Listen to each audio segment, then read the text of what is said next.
What's going on? Young Ambition here. Got my buddy Chris with me today. We're going to do a couple jobs. We got a roof wash and a house wash we're going to do. So we got a little bit of a drive ahead of us. So we figured we're just going to do a little question and answering. So Chris is getting into the soft wash business. He wanted to come and tag along and see how it's done. So we're just going to kill some time and maybe answer some questions for Chris and maybe some questions you guys are having too. Please don't forget to like and subscribe. And yeah, hope this helps. So what's your range on jobs that you're willing to do? I'll go. So it depends. I really don't want to go more than an hour away, just because it takes time. But I do a lot of. I started doing a lot of Facebook marketing now, and the farthest radius you can do on Facebook marketing is 50 miles.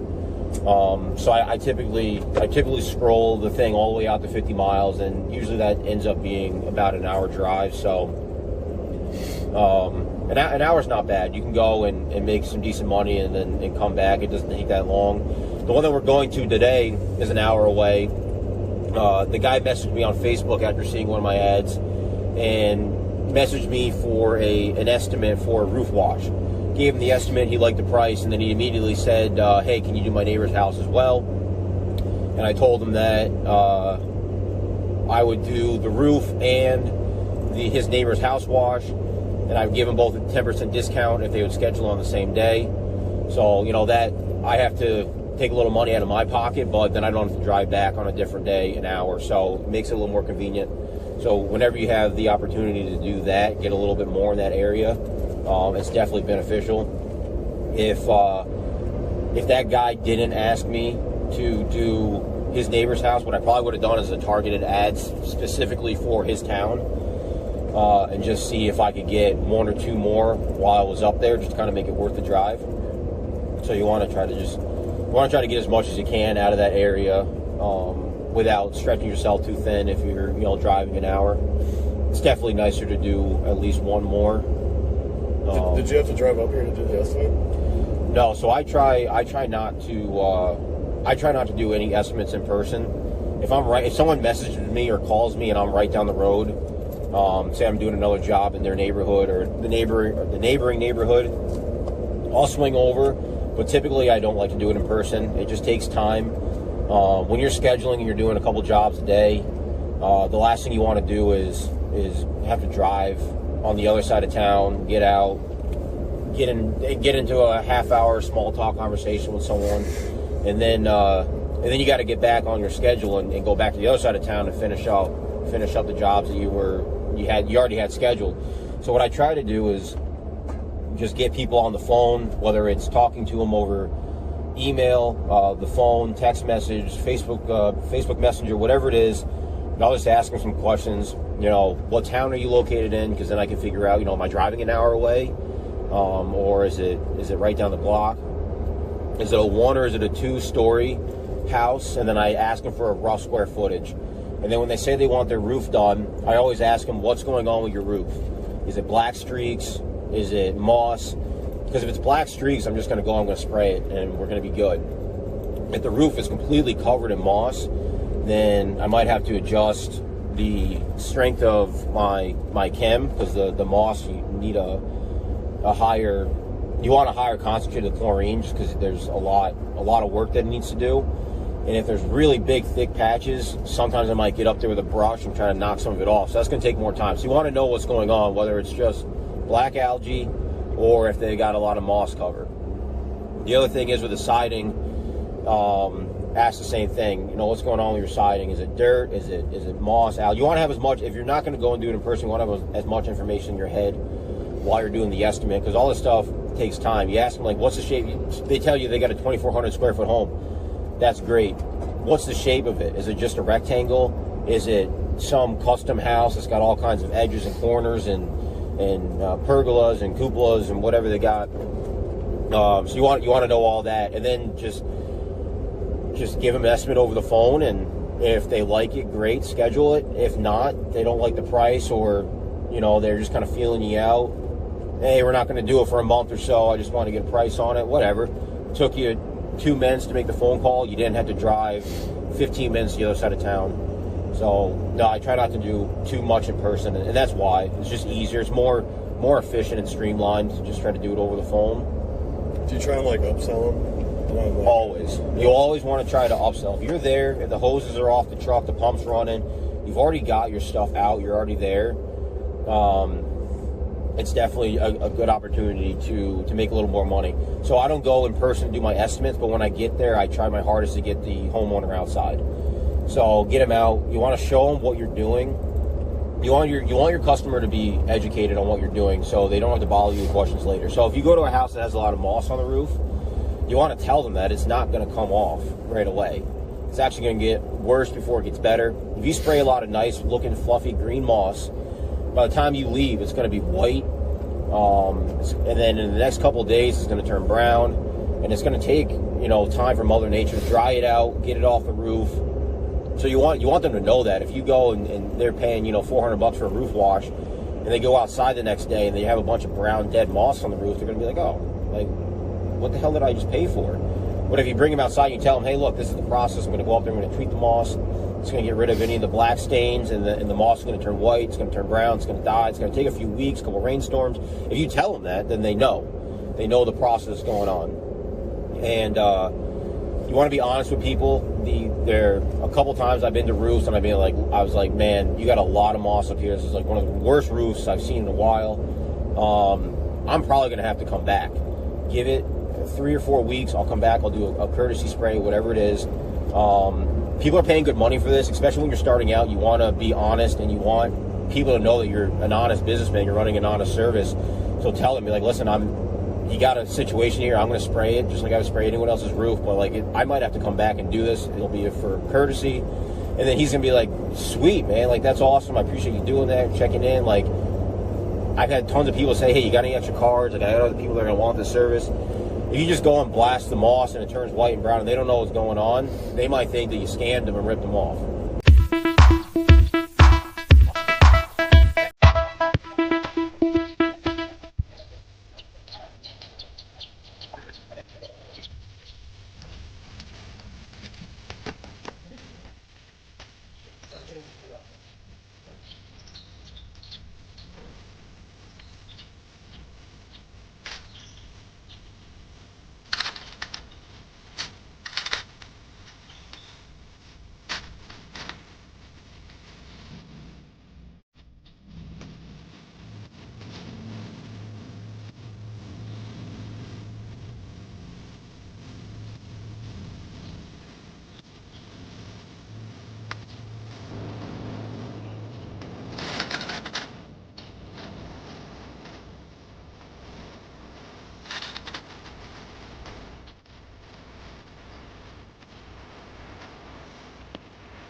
All right, so we're on the way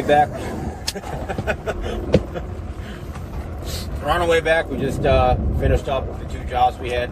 We did the roof wash at one location, and then we went to that homeowner's sister's house down the road.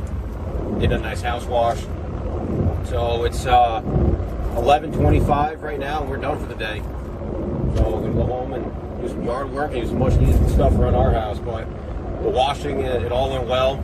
The homeowner and her husband, they came out. They actually went with us over to the sister's house as well, which was nice. Got to show them what we were doing. They got to ask questions, and one thing that's nice, again, like what I was saying earlier, is nice having them there.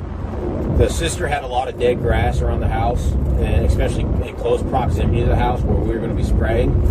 And we wet it down anyway, but I brought her sister over, the homeowner of the other house, I brought her over and I showed her. I said, hey, look, just want to let you know that this grass is already dead, just in case. I think her sister lived in that house seasonally. You know, if your sister comes up and sees the dead grass, she knows that we were here. Just want you to know that it was like this the day that we showed up. And she's like, oh, yeah, it's been really dry up here. Not a lot of rain, and it's good. So now that's one less thing I don't have to worry about. Obviously, we did wet it down beforehand and afterhand, and everything got diluted, so shouldn't make the grass any worse. But it's just nice to put that out there and let them know. So it's just one phone call that you don't have to field and say, listen, you know, we did everything we could. I don't think it was from us. You don't have to play that game. So that was really nice to have them there. The downside is that they sit there and they watch every movie make, and you gotta kind of maybe do things a little differently just to make it look like you're really like dotting your I's, crossing your T's, even though you know that the normal way you do it is good. But they eventually left, and then we just kind of did our thing and finished up, and it went well. Yeah. Did you learn anything, Chris? Yeah, I learned that this is easy money. It is. It's not bad. It's not a bad way to make money. So there's a lot of people out there that have dirty houses. I don't know where all you guys are living. We live in the Northeast, and it's just perfect breeding ground. A lot of shade, a lot of moisture. There are literally trees everywhere. I mean, it's seldom you find an open field. So a lot of these houses are completely surrounded by trees, and it drops pollen and all this organic matter on the roof, and it gets wet, and it sits there, and it's a good market for it. So now when she asks how often this needs to be done, yeah, what do you tell her? Yeah, so you hear that a lot. How am I going to have to do this again? How often does it need to be done? Basically, I tell them every year. That might not necessarily be the case, but it plants a seed in their head, like, oh, okay, cool, like, I'm going to keep this guy's card, this guy's number, give him a call next year. I told this lady today that, you know, like I said, we're in the Northeast, we get this stuff a lot. It might not happen next year, but maybe the year after that it'll start growing. You want to tell them that, you know, it costs a lot of money today for me to come out here and do this, because every square inch of the house is covered, the roof's in bad shape, just hasn't been treated in years. You know, next year if we come back, you start seeing signs of it. We're not going to be here as long. It's not going to take as much solution. So we can get a reoccurring customer, but we'll just charge them at a lower rate. And then you can start building that relationship. And who knows, you might be going there every year, every 2 years. And, you know, maybe you go back and it is as bad. Maybe they're just in a really bad area for growing all that organic stuff. And who knows, you might be doing a full house wash every year. Maybe you're not going to give them a lower price, but you're planting that seed and they're like, all right, this is my guy. He came, he did a good job. Like, if I have to call, I'm not going to go on Google. I'm not going to try someone else. Like, this guy did a good job. He talked to me. He was polite. Showed me everything that was going on, educated me on the process. Like, I'm going to call him. You know, that's what you want to do. You want to be planting that seed as much as possible. Let him know it's going to come back. That's all you want to do there. So how do you then keep track of like what they did? Like say the next year they call back. Yeah. And how do you know that, okay, I did a house wash on them last year, and you have all their contact? Right. Yeah. So I keep every time someone calls me or messages me on Facebook, and we're gonna set a schedule, we're gonna set a date to do work. I take down their name, their number. I save it in my phone with their name and the address. All my contacts for roofing, cleaning, and house washing, whatever it is, I save them under my phone. Everyone starts with roof. So when I go into my contacts and I start typing in roof, it filters out, and I just have a string. It just says roof, and then it says Bob, 68 Surrey Road, whatever it is, the address. So they're all right in one area. And then I also have an Excel sheet where I put down their name, their address, what I'm doing there, whether it was gutters, house wash, roof wash, and then what I charged them. One thing that's really important is one thing that's really important is marking down gutters. Because gutters you can do twice a year. They're easy. You can get it like between 75 and 150 bucks for gutters. And gutters fill up, gutters get dirty, and gutters can really cause water flow issues at the house. So people like to have those clean. So you want to take a note of if you're doing gutters, because then once fall comes around, all those people that I did spring gutters for, I'm going to call them up and I'm going to say, hey, I did your gutters, back in April, May, June, whatever it was. It's fall now, getting ready for winter. Why don't we clean those gutters out one more time, get you ready for the winter? I don't have to pay to advertise to them now. I got their contacts. I know exactly who I did gutters for. I know exactly what I charged them, so I don't have to play a guessing game with the charging, and you don't have to go be like, hey, you did my gutters for $75 in the spring. Why are you charging me $150 now? I'm going to charge him the same rate. He's going to be like, oh, okay, I already paid that. It's fine. So you want to keep an Excel sheet detailed of who you're talking to, where you're going, and what you're doing, what you're charging. And that just makes everything really easy. Now skip to next summer.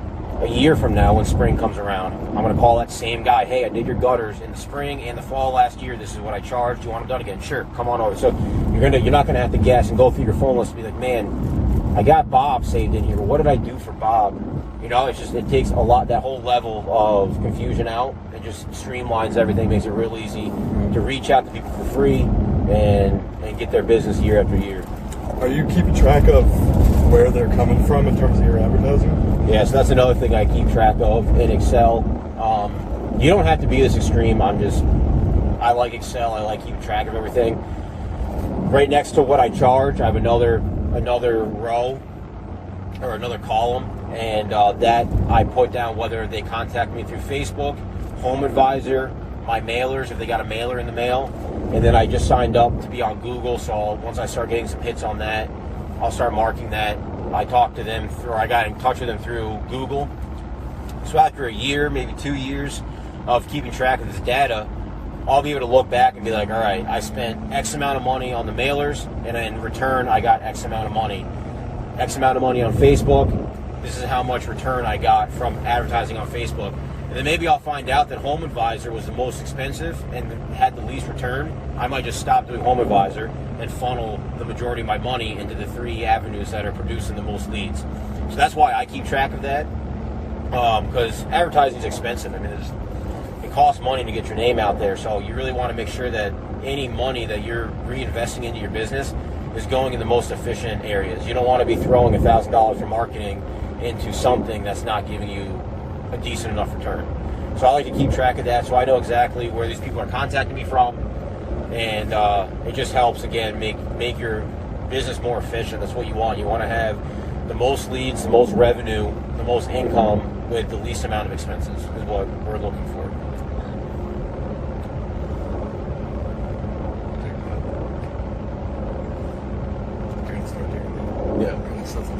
Yeah, you definitely want to keep track of that stuff. It helps, The more streamlined that you can make your business, the less questionable, the less question you have to take out of it is. Any successful business runs on systems. You know what I mean? Like McDonald's, you go and you want a Big Mac, like there's steps to do it, and it's done. Everything has a system, and that's how you can really start cutting your costs and pumping out product.